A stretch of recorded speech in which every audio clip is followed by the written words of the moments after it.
ആ വിസിലടിച്ച് പഠിപ്പിച്ചു കൊടുക്കുന്നില്ലേ? ശരിക്കും വിസിലടിക്കാൻ അറിയായിരുന്നു? ഇല്ല, ഇത് ഒരുപാട് ആള് ചോദിച്ചിട്ടുണ്ട്, ഇത് ഒരുപാട് പ്രാവശ്യം ഇല്ല ഇനി ഞാൻ പഠിക്കും, അടുത്ത ഇന്റർവ്യൂ ആകുമ്പോഴത്തേക്ക് ഞാൻ പഠിക്കും. അപ്പൊ വിസിലടിക്കാൻ അറിയില്ല. അപ്പൊ ആരാ അടിച്ചത്? ആക്ച്വലി ആക്ഷൻ എന്താ ചെയ്യേണ്ടതെന്ന് പറഞ്ഞു തന്നിരുന്നു. അപ്പോൾ അതിൽ ലക്ഷദ്വീപിൽ ഉള്ള ഒരു കുട്ടിയാണ് അതിൻ്റെ അസിസ്റ്റന്റ് ഡയറക്ടർ ഉണ്ടായിരുന്നു. അവൻ അസലായിട്ട് വിസിലടിക്കും. അവൻ ഇത് തന്നെയാണ് പരിപാടി, എനിക്ക് സംശയമുണ്ട്.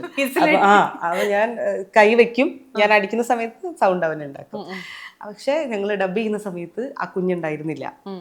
അപ്പം എനിക്കടിക്കാൻ അറിയില്ലല്ലോ. അപ്പം ഞാൻ പറഞ്ഞു, സാർ ഒന്ന് ഡയറക്ടറോട് ഇങ്ങനെ മൈക്കിൽ കൂടെ പറഞ്ഞു, സാർ ഒന്ന് വന്ന് വിസിലടിക്കാമോ എന്ന് വെച്ചപ്പം മനുവിനറിയില്ല വിസിലടി, സൗണ്ട് എഞ്ചിനീയർക്കും അറിയില്ല. അപ്പൊ പിന്നെ താഴെ ഇതില് ഒരു സൗണ്ട് എഞ്ചിനീയർ സപ്തയെന്നാണ് ഡബ് ചെയ്തത്. അപ്പൊ താഴെയുള്ള ഒരു പയ്യനുണ്ടായിരുന്നു, സൗണ്ട് എഞ്ചിനീയർ ഉണ്ടായിരുന്നു, അവർക്കറിയായിരുന്നു. അപ്പൊ അവര് വന്നിട്ടാണ് അത് ചെയ്തത്. വിസിലടിച്ച് മടുത്തിട്ടാണോ ആ പയ്യൻ വരാൻ? ആയിരിക്കും ചിലപ്പോ.